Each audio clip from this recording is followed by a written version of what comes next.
What's up guys, it's Tommy here and welcome to a brand new Trent Alexander-Arnold Liverpool contract update video. You guys have asked for it and I'm delivering. And Trent Alexander-Arnold's latest stance on Liverpool exit rumors have been revealed. And this is a pretty fresh report originating just a few days ago. And that is that Trent Alexander-Arnold hasn't committed yet to Real Madrid. He hasn't signed a contract agreement, pre-contract agreement with Real Madrid yet, even though Spanish media outlets like to claim that, and the website Code Offside shared exclusive information about Trent Alexander-Arnold's contract saga, and it looks like that Real Madrid won't have a free run at Trent Alexander-Arnold because European heavyweights Barcelona and Bayern Munich are also interested in signing the fullback on a free transfer, and they could throw their head into the ring of getting Trent Alexander-Arnold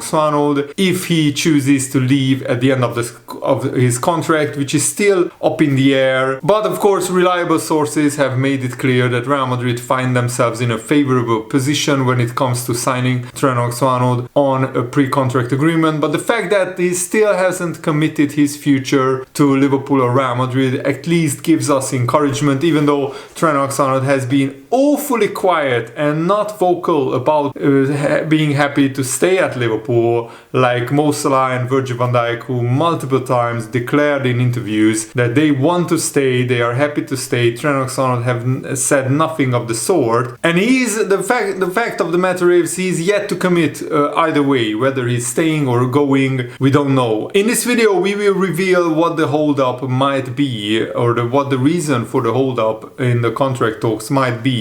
But every passing week it makes it gets more and more difficult to see Liverpool retaining all three of the big stars, and I'm pretty resigned to seeing Trent Alexander-Arnold leave. I will explain in the second part of this video why I'm not that upset or that bothered if Trent Alexander-Arnold leaves. However, I would be hugely upset if Van Dijk or Salah leaves, or if both of them leave, then I will be absolutely devastated. And the big conundrum is Liverpool's carefully cultivated wage structure. And Richard Hughes has a very hard job of negotiating these contracts. And the big question is, can Liverpool afford to raise both the ceiling of the wage structure, so like the top wages that it gives to their biggest stars, like the wages that Salah gets, and in the same breath Liverpool would raise the floor of the wage bill, the floor of the wage structure as well. In an era of sustainability, that's of course a very delicate balance to strike, and it's a huge transfer headache or contract negotiating headache for Richard Hughes. But that is why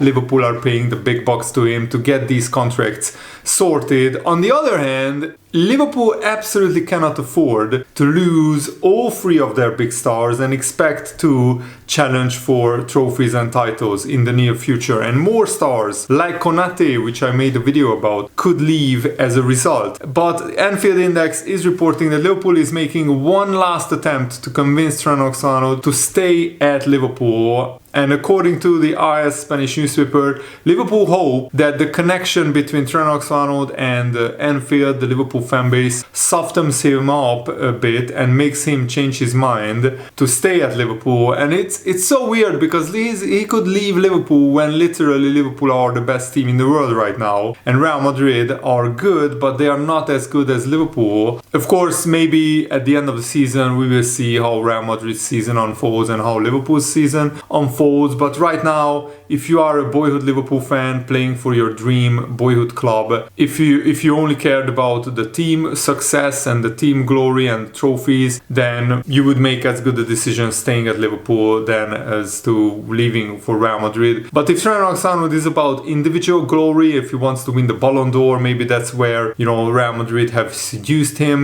The pursuit by Real Madrid have been relentless. Real Madrid made multiple offers, which all were rejected. However, AS claim that the deal for Trent Alexander-Arnold to Real Madrid is done like 90%, and only Trent Alexander-Arnold's signature is missing, which is the most crucial, most important part. Of course, they just want to get the hopes up of Real Madrid fans in a very inconsistent season for Real Madrid. And I mean, Trent Alexander-Arnold grew up watching Liverpool sometimes struggle to win trophies. So now we entered an era of dominance where we won a lot of trophies, 8 trophies since 2019. And Liverpool could add another 2 or 3 trophies to the trophy cabinet this season. Of course, there is an argument that Trent Alexander-Arnold has won every major trophy at Liverpool, and maybe he wants a new challenge, a new lifestyle. Maybe he wants to win more trophies in another country like Spain, and maybe he wants to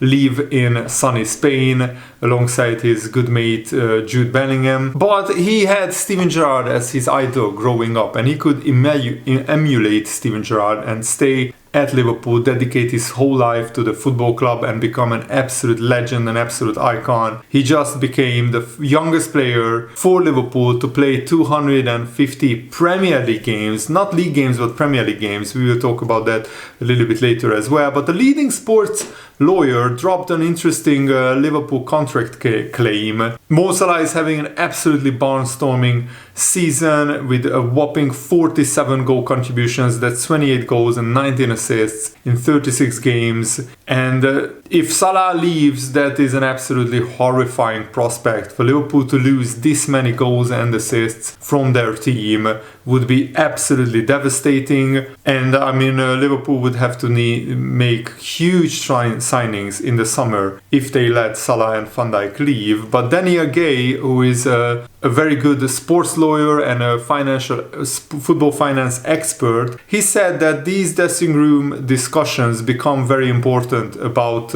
raising the floor just as much as raising the ceiling of Liverpool's wage structure. He said, you can't be then saying, well, Trent is going to be on, this amount of wages, Virgil van Dijk is going to be on that amount of wages, because then that lifts everyone up and everyone knocks on the technical director's door or the chief executive's door to ask for higher wages for the next amount of money. I think Liverpool are really careful about not renewing over 30-year-old contracts, and that's part of the issue.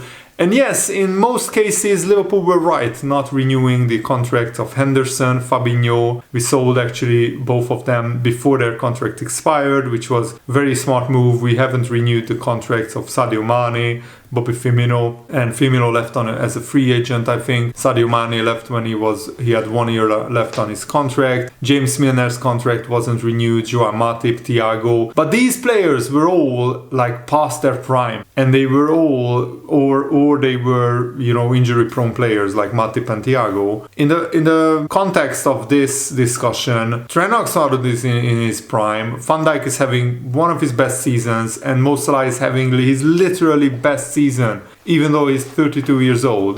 The big question is, will Salah replicate this when he has an Africa Cup of Nations to contend with, when he has a World Cup to contend with in that same year? That's a really delicate balancing act for Liverpool to decide on how much they are worth for Liverpool. But as I said, it's increasingly looking more and more likely that Liverpool won't be with Trent Alexander-Arnold and Salah and Van Dijk next season. So the most likely scenario is 2 of them, Salah and Van Dijk, stay and Trent Alexander-Arnold leaves. But I think actually it would be even more expensive to replace Van Dijk, and especially to replace Salah, because you cannot buy a player like Salah who is getting like 50, 55, 60 goal contributions per season unless you are spending 150 million pounds, and even then I'm not sure how many players are available for that amount who can even come close to Mo Salah's numbers. And Trent Alexander-Arnold is now the 4th youngest player in Liverpool's history to reach 250 top flight appearances. Emily Hughes, Tommy Smith and Phil Thompson, the legendary Liverpool captain who lifted the European Cup twice, are ahead of Trent Alexander-Arnold. Steven Gerrard was 26 years old and 200 days, so just a few days older than Trent Alexander-Arnold when he reached 250 top flight games. And Trent Alexander-Arnold played a lot of minutes and a lot of games. So there is also a danger when it comes to Trent Alexander-Arnold that he will pick up more and more injuries, and he will not be as explosive and as agile, and his reaction speed in the future might be a problem. Because Trent Alexander-Arnold has been playing for a lot of minutes from a really young age, and we never had cover for Trent Alexander-Arnold apart from since Conor Bradley came through. And Trent probably played as many minutes as a 28-year-old played at just 26 years old.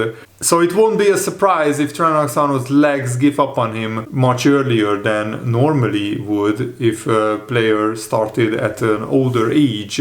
And Trent Alexander-Arnold has struggled with a hamstring injury all season, and that has been recurring for 3 seasons now. And Trent Alexander-Arnold spent 18 games out last season with a torn knee ligament. So Liverpool have to take these things into consideration as well. And knowing this, it might be an even bigger risk to give Trent Alexander-Arnold a new, big, long and expensive contract, given the fact that he might get more injuries going forward. Robertson, on the other side, started declining when he was 28 years old, and Trent Alexander-Arnold will be 28 years old next season. And it would be actually a surprise if Trent Alexander-Arnold's injuries became less frequent in the next few seasons. And if he doesn't decline more sharply than Robertson in the next 2, 3, 4 years, that would be a surprise as well. Given that Trent Alexander-Arnold played a lot of years in Jurgen Klopp's fullback intensive high pressing system, basically since he was 18 years old. And for the most of the time at Liverpool, Trent didn't have a good backup, so he couldn't be rotated that much. He played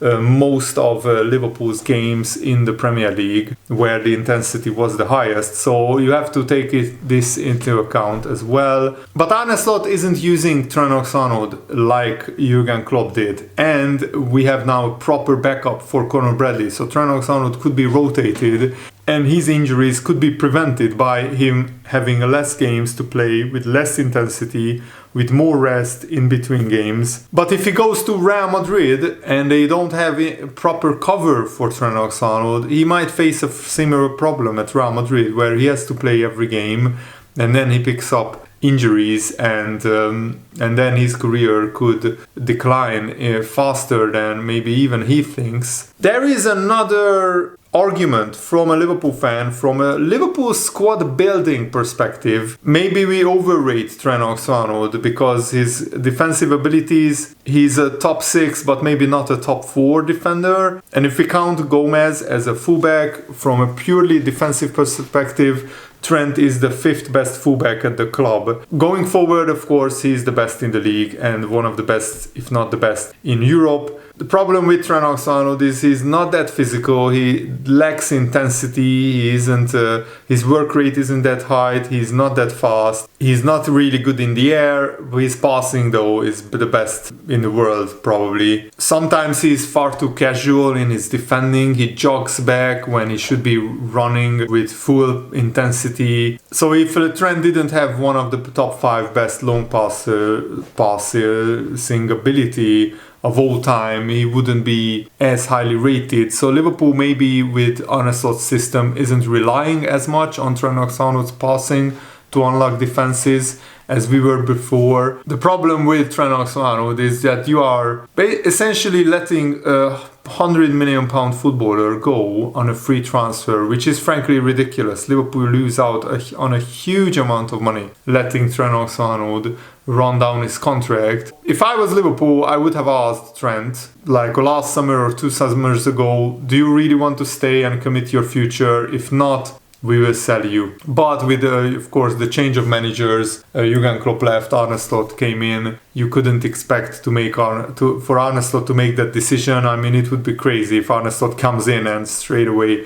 sells Trent Alexander-Arnold. But financially, it would have made a lot more sense for Liverpool. Trent Alexander-Arnold is a Beckham-like player playing in a fullback position, and we expect Trent to unlock oppositions with his passes, but Beckham had other hard-working midfielders to cover for him.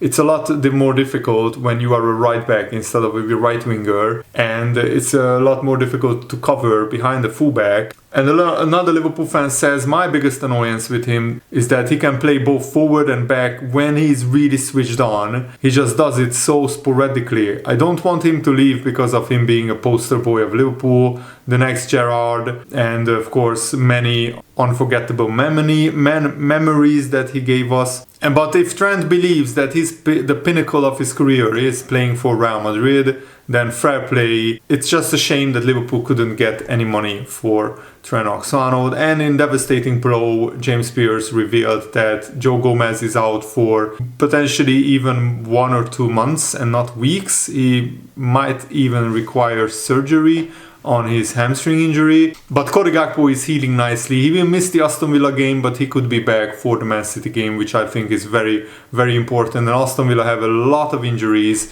so this might be even a good time to play them, because they have not just a lot of injuries to Kamara, Onana, Konza and Torres. They are big blows, big players missed by Aston Villa, but also they are also playing every 3 days. So their squad will be very tired, and a lot of players have overplayed themselves, just like in Liverpool's case. It's bad timing and bad news on Joe Gomez's injury, because now we have Konate and Kwanzaa to rotate the centre backs, but hopefully Konate can make it through the next 3 games, and maybe in some of the games maybe bring on Kwanzaa for the last few minutes so Konate can have a rest, and maybe Kwanzaa or Endo will get some minutes at centre back in the next few games. But this is a crucial period for Liverpool, so come on, let's beat Aston Villa. That would be a huge step towards winning the Premier League title. Thanks for watching, guys. Hope you enjoyed this. Have a nice day. See you later. Goodbye.